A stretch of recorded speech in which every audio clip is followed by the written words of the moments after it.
Hi. Um, I wanted to make a little video. I wanted to do a vlog, a video blog. I've had an amazing couple of days with a lot of interesting things happening that started actually on Saturday, and it is now Tuesday, and I am in Sacramento. Began in Los Angeles, and I'm in Sacramento. Um, so I want to talk about a couple of things, and one of them is magic and witchcraft. And I have two stories for those things. So, speaking of magic, I was in Los Angeles. I went up to the Angeles Crest Mountains. We went to go to Switzer Falls, which is one of the hikes that you can take if you come in off the 2 freeway north and go up into the mountains to one of the tippy tops. There is a place where, if you're lucky, you'll find parking. It's always mad busy up there. And you can hike down about there's two ways to get to Switzer Falls. There's a top view down into the waterfall, and then there's an around a canyon view into the waterfall. And if you're savvy, you know how to get to the top view of it. Otherwise, you're going to walk up and around, down, and then around a canyon to come back all the way up to get to the waterfall. You don't actually have to do that. Um, at some point, I'll have to make a video on how to get there the easy way. But then maybe I don't want to, because if everyone knows that way, then it gets highly populated and there's more people. Anyways, I digress. We went to the falls. I put some photos on Instagram where I met the coral snake, the red and black beauty that I saw there, and the matching stone on the way out. And that's where I want to start the story, and that is about magic. So we drove up, we hiked down, and we were on our way to the waterfall. We passed a couple of guys that were walking in, and we found our spot and we hung out at the waterfall. And then we headed out, and it just so happened that we were heading out at the same time that these other folks were leaving. Um, there were three of them, and they were all walking together and talking. And in the process of walking, they pointed out the snake to us, which is how we originally met them. And they were like, "Look, a snake." And I was like, "Oh, that's a coral snake." And they were like, "You know about snakes?" And I was like, "In fact, I do know something about snakes because I was that kid that learned a lot about reptiles when I was young." So I was like, "That is a non-venomous snake, but still give it wide berth. You know, we're in their territory." And he was like, "Oh, that's very nice." So we had initially had a little bit of a chat when we saw each other. Then, on the way out of the canyon, walking back up out of the valley from the waterfall, we saw them again. And we were talking. I showed them the photos of the snake that I had taken that they had pointed out to me. And as I backed up from the camera, because I move around a lot and I gesticulate. And as I backed up, my head hit some branches, and my glasses that were on my head got knocked off into the dirt. And the one guy was like, "Hey, I got your glasses." I was like, "Oh, thanks so much." And his friend said, "Oh, we just found someone else's glasses, and we had hung them on this tree, and that person had come back down the mountain, and he had said, 'Had you seen glasses?' And we said, 'Oh, in fact, they're right back there at this place.'" And I was like, "Oh, that's so funny because I just lost my glasses." And they were like, "Yeah," and we were like, "Yeah, wow." And I was like, you guys are magic." And he was like, "You're magic." And I was like, "You're magic." And he's like, "Everybody's magic." And I was like, "Everything is magic." And we laughed, like, but we both like made faces at each other that like we knew what we were talking about. And I was like, "That's interesting." But we're hiking, and I'm not going to jump into deep philosophy with someone, like on the hiking trail necessarily. I don't know. So we make our way up, maybe about 100 more feet. And then there is another group of younger folk coming across, and one of them is stepping across the rocks, and they drop their glasses off the top of their head into the water. And I just thought to myself, what are the odds within this little 100-foot stretch of the glasses coming off everybody's head? So I was like, "Can I help you?" And they were like, "No, I got it." And then they reach down into the water and they pull out a telephone. So someone's cell phone had fallen into the water. They probably didn't know it was there, and it had been there for a while because it had powered down and, it was off. I know this because I took the phone home, dried it out, and plugged it back in and got it to turn on. So the person who found it, they were like, "Oh," and I was like, "You know what? I'm on my way out. I'll dry it off and I'll plug it in and see if I can find out who it belongs to." I've yet to do that because I've left Los Angeles. And then they found their glasses and they put them on their head. And by that time, those three guys caught up to us. And I was like, you'll never guess what just happened. And they were like, we saw. And I was like, there's something going on here. And he looked at me. And then I noticed that he had an accent. He doesn't have an accent, but he has an accent because he's speaking English with an accent, right? And it was Arabic. And he said, it's all part of the divine pattern or divine plan. And I was like, whoa. And he said it like divine pattern. And I was like, indeed. Oh, yes. Uh-huh. Mm-hmm. So we sort of chummed up a little bit about that. And then continued to walk back towards the car. And this really got me thinking about magic and what is magic. And I'm really of the philosophy that everything is magic. I think that it's really effing magical that we are here on this planet in the world in the billions of things that we can billions and billions and trillions of things that we know of that are in the known universe. We're the only one that we know for certain there is life. It's probably out there. I'm not going to go down a rabbit hole of that, what is life and all that sort of stuff. But for us as human beings on this planet of nature and animals, we're pretty much the only ones that we know for certain to exist because we have tangible evidence of it. We don't have really tangible evidence of anything else. We have a lot of speculation about some things, in ufology and all those sorts of things, but we have nothing really tangible in a living direct communication that's substantial to say, here they are, we can point at them in the sky and they can talk to us and all that sort of stuff. So we're it. We're it that we know of, right? And it may just be us, right? I don't think it is, but it might be. And so if that's the case, it's pretty magic that we're all here and that life has started in this planet and we're all in it together. And so when I say that everything on the earth is magic and everything is magic and you're magic, that's what I mean, is that it's all pretty fucking magical that we're all here together. When I also say magic, I mean that when I practice magic, that's usually when I spell it with a K. And this has a whole other definition for it that goes beyond Crowley, which I'm also not going to get into in this video, but I talk about a lot on Patreon.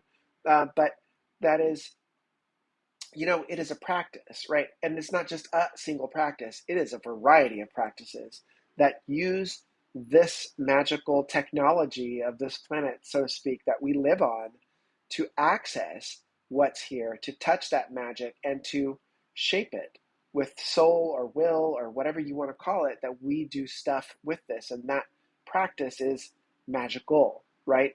So I spell it differently. But when I say magic with the C, I don't mean stagehand magician. I mean life as magic. This is all pretty magic. It's incredible. We do a bang up job of treating it like it's magical, and I think that we're in a great garden and we should maybe act like that more, but we don't by and large. But I think that it's there. I think when people really come into those moments of synchronicity, especially in nature, and they're really connecting with each other, we have the opportunity to really see how magical this really is. We let go of our biases and our framing and our hang-ups, and we're just together on a trail, and glasses are falling off people's heads and they're being found, and missing phones show up, and it all happens within this small radius of each other, and it's through that communication with each other, not our phones, not digital media, not finding someone within 500 feet of us to have some sort of texting conversation, but looking each other in the eyes and sharing breath and being in the sun together. And that's the magic. That's really where it's at. So magic is two things. Magic is life. Magic is practices. And there's so many practices that we don't know about because they're lost to time and history and colonization. There are things that were not written down that we don't know. I reshared some things on threads that were put out by Spiritus Arcanum, Matthew Venus, about like the bulk of what we have as far as the Western esoteric mystery traditions go is just a fragment from a class of people, really. And so there's a lot of folk things that we don't have here, access to, a lot of tribal things. I'm going to turn off my phone because it's on Do Not Disturb there. there magic is a wide open field. There's lots of things that we can do, and so not to get lost on a tangent there, but to define it as life and this planet and everything on it, and also the practices we can do. Those are magic, and I just wanted that reminder out in the world. I really wanted to tell that story. It's been a busy few days for me. On Sunday I ended up driving here to Sacramento. That was 428-mile trip from Los Angeles, including my stops, and driving up to Placerville to see my mom, and then coming back to Sacramento to stay in my hotel, then meeting my dad and my aunt the next day. It's been a wild ride, and today is the first day that I've had to really be with myself and just sort of soak everything in, make this video, and start to document some of the things that happened. So today, and I also posted this on my Instagram. That's Scott_K_Smith on Instagram, and I'll put it in the notes. But today, I had intended to see a good friend of mine who's like one of my bestest friends, but I'm pooped. I am totally like brain fried from all of the driving and all of the entertaining and helping people with ability needs and all of these sorts of things. And plus, my dog is with me and she's sick, and you know there's a lot on my plate. So I was like, I think I need to rest. Um, I don't think I'm going to make it through another day if I do a bunch of stuff and then have to drive back to Los Angeles tomorrow. And my friend is an amazing person, and she was like, I understand, absolutely. So, because she's about an hour and a half from me here, so it'd be at least 3 more hours of driving on top of what I'll drive tomorrow. So I digress. This is me. I babble. Welcome to my hotel room of babbling.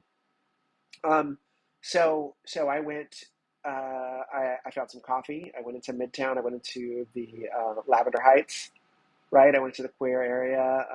I found my gay folk. I had coffee. I wrote a chapter in the PPM, the Power Pattern Matrix for Your Magic on Patreon. That will be out soon. And a really good pieces to put into there.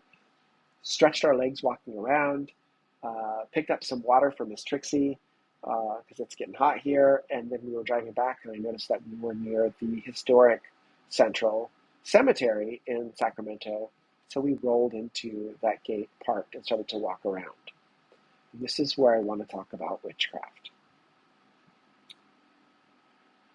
Because witchcraft and magic are different for me.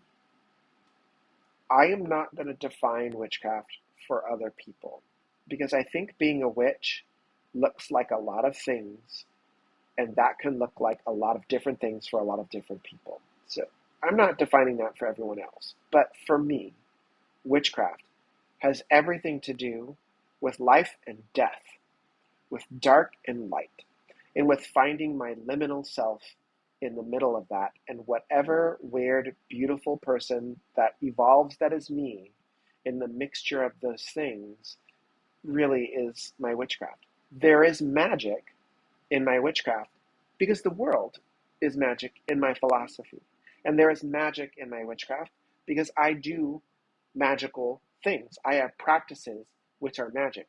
But specifically in witchcraft, for me, it's about certain elements that sort of define it for me. And one of those is that life and death are both the same. They're these things that weave and dance with each other throughout, from when our first cells begin to when life begins, when we exit the womb and take our first breath, and we're on our own, right?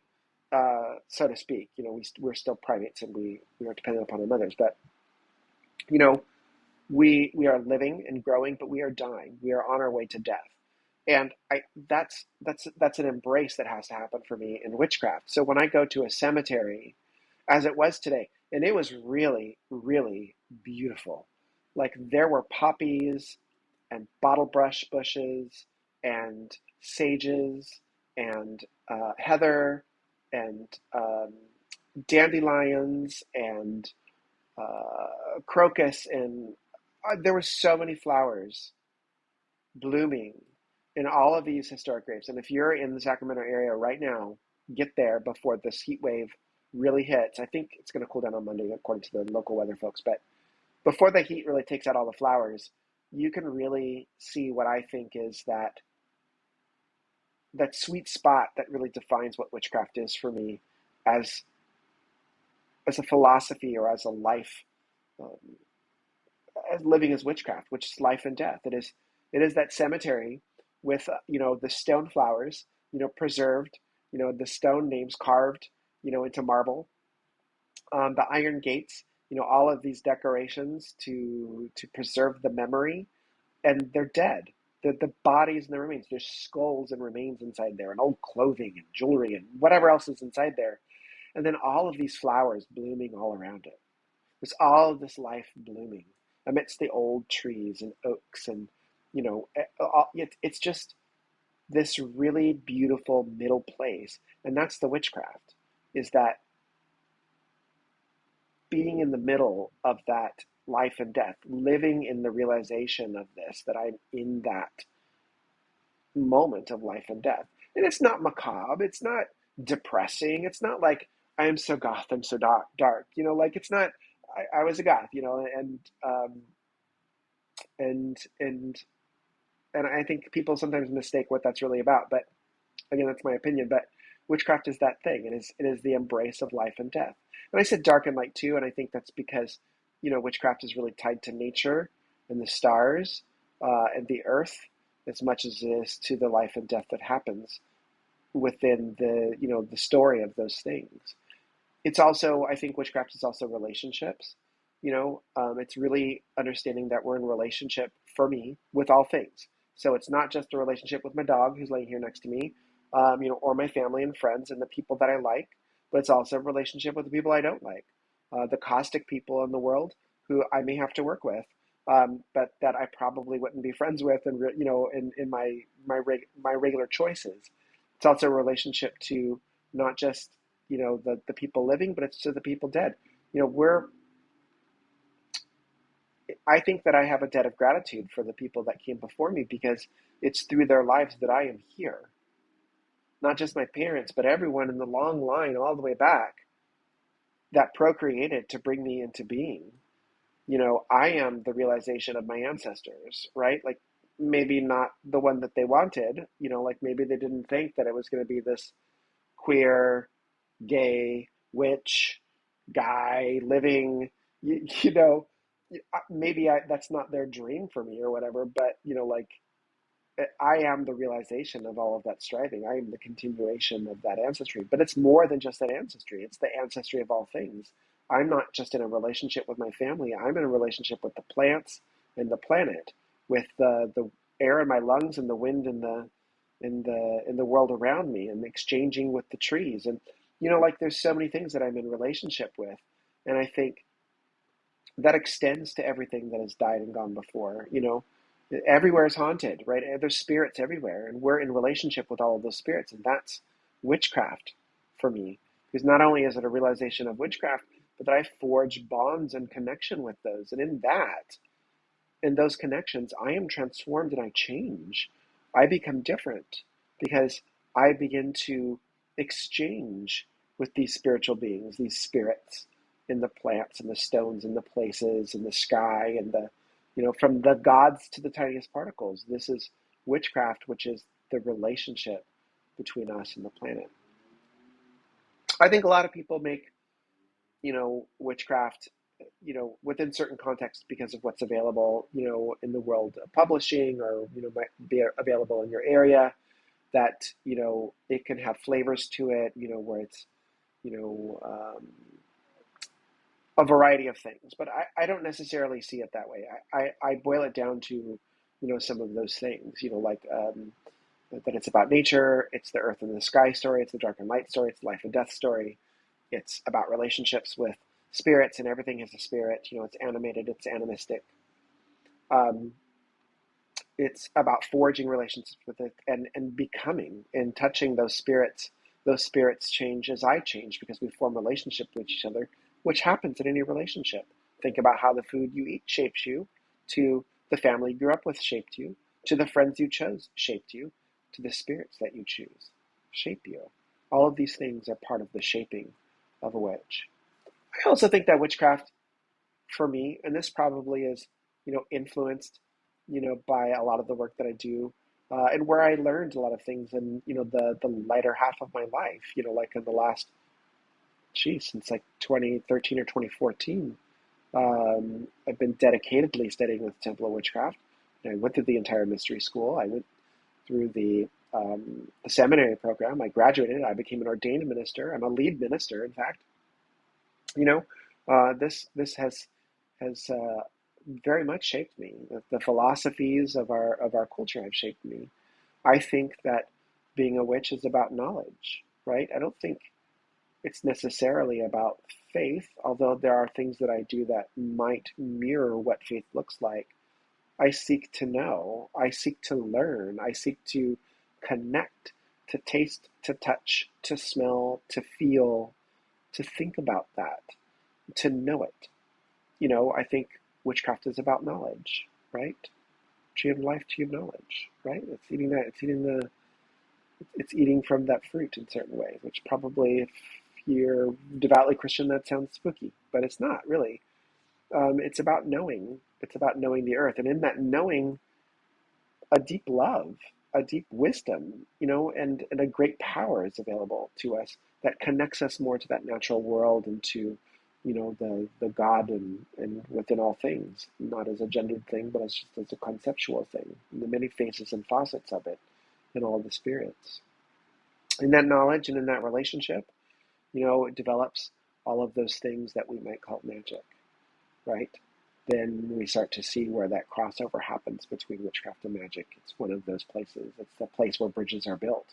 We start to have those places where we know a plant spirit, and so we work with it in a spell to affect what we'd like to see in the world. Um, yeah, the cemetery was very magical today. It was very nice to be with me. It was very nice to be with myself, sitting in my motel room now and just sort of like chilling out.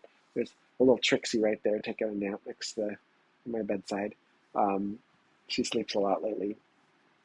I just wanted to put this out in the world. I just wanted to see this in my feed for myself. It was important for me to tell a story. I'm a writer. I like to write. I write oodles and oodles of things. I finished a Reiki manual, Reiki Spirit, which had a bang up start and all kinds of mistakes, but I fixed those over time. I just recently added an index now. I figured that out. Figured this all out on myself. And I'm working on Power Pattern and Matrix on the Patreon right now, which is the rough cut of what I'll be releasing later with all of my notations and resources and stuff. Later, I'd like to pitch that as a book. And, there's just a lot of things. I'm just a storyteller, and I just wanted to tell the stories today about magic and witchcraft, that this is all magic. This whole experience is all magic. And the practices that we choose to engage that story are potentially magical practices that can, increase the magic that we experience in the world. The world is enchanted, right? It's there for us to experience it, and we just need to remember that. And in remembering that, if we start to forge bonds, if that path interests us, like for me, when I really try to define what is witchcraft, it is that as I've had to find it. I think it is embracing that we are dying as we are living, and finding the love in that. Finding really, we're here, finding the wisdom in this experience. We're gathering that, right? We're adding to the lexicon, we're adding to the library, right? We're witches. We seek knowledge and we add to the big book of life, right? That's what we're here to do. So I just want to pin that there. Are you seeing life as magic? Are you engaging that magic in your practices? Are you recognizing your relationships, whether you're a witch or not, with your food, with your friends, with your family? This trip has really reminded me of that, and I just wanted to put that out there. This is not a Saturday service. This is not my regular Saturday post, but I'm going to put it on that list because I really want it out there in the world, and I really want you to hear it, right? There's lots of things that we have choice about. We always have the choice to understand what relationships that we're in, what they mean for us. We can't escape them necessarily. Generally speaking, you know, we cannot want to be in a relationship with someone and we can move to the other side of the world and literally live on the other side of the world from them, but they're still there. We're still in the same sphere because we can't really get rid of anybody because they're still on the planet. So we learn about those relationships and we understand when to close doors and when to open them, but that it's all a relationship process. We're also in relationship with our food and the planet and with, you know, um, with all sorts of things. I believe it's really animated. And just look for that magic, look for that connection, look for those relationships. Embrace your witchiness if that's for you. Not everybody's a witch. I don't think that that's true. I think it's a very specific calling. And just because you practice magic, I don't think that you're a witch. And you might be accused of being one, right? And you might take that as a title, and then so you are, right? It doesn't. You don't need a special crown, or someone needs to bibbity bobbity boop you to make you into one, right? You don't need to, you know, like if you're a witch, then claim it, right? For me, that's what it means. What does it mean for you, right? How is life magic, right? How what is witchcraft to you? What is magic to you? How do you figure that all in, right? We're all here to share and to learn and to understand this process. And I think talking about it and putting it out there now increases the conversation. This is Scott. I'm in Sacramento. This is my last night here. I'm about to go down by the river and be with the setting sun. I think I still got a few hours for that, um, and enjoy it with my dog and head home. I hope you enjoyed this video. I put links and things. Give it a like. Send me some love. That's how I'm seen, I guess. Like it's just invisible unless you do. So I appreciate that. Um, like and subscribe, as they say, I guess, or not. Entirely up to you. I just appreciate you being here and talking if you'd like. Blessed be, blessed be, blessed be.